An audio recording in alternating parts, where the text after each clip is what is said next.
To the lady there in the corner. Thank you very much. My name is Dan, and I'm the co-chair of Brits for Peace Now. Peace Now, as you probably are aware, is Israel's largest peace movement and also the leading settlement watchdog, anti-settlement watchdog. Thank you very much. It seems like you live in a very selective world, and I think it must be nice to live in it. There are just too many things that you have said that are demonstratively false. But just a couple of things.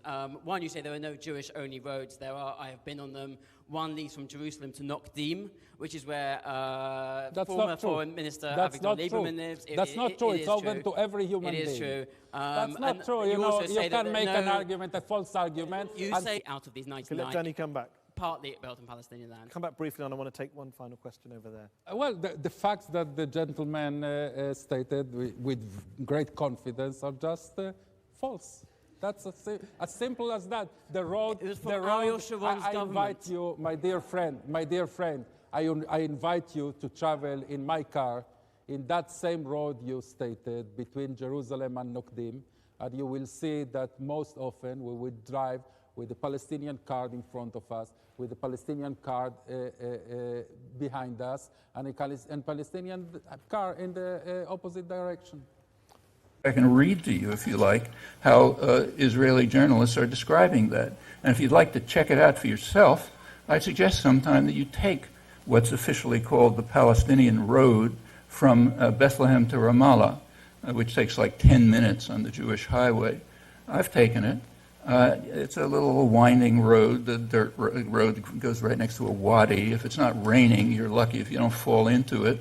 And off in the hill, you can see the paths where people are sort of moving. On the days when the settlers are not traveling, the roads are empty because there's no way to get anywhere.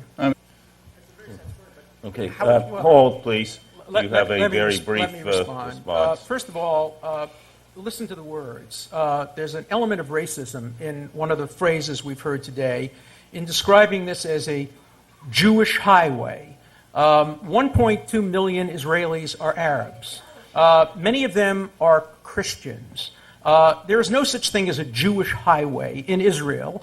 There are Muslim highways in Saudi Arabia. There are Muslim-only roads in other parts of the world. But there is no road, there's nothing in Israel that is opened only to Jews, even synagogues. Everything is open to Israeli Arabs. Every road is opened to an Israeli Arab. Well, I congratulate Mr. Dershowitz again for one true statement. They are not Jewish roads, they're Israeli roads. That is, they are roads of the sovereign, what I'm quoting the High Court, the sovereign state of the Jewish people in Israel and the diaspora. Oh, that's correct. That's like saying that British roads are roads of the sovereign Anglican people. Fine. I mean, Britain is an Anglican country as well. If we can have I agree please. to your qualification. There are Israeli roads, there are Israeli highways and Palestinian paths.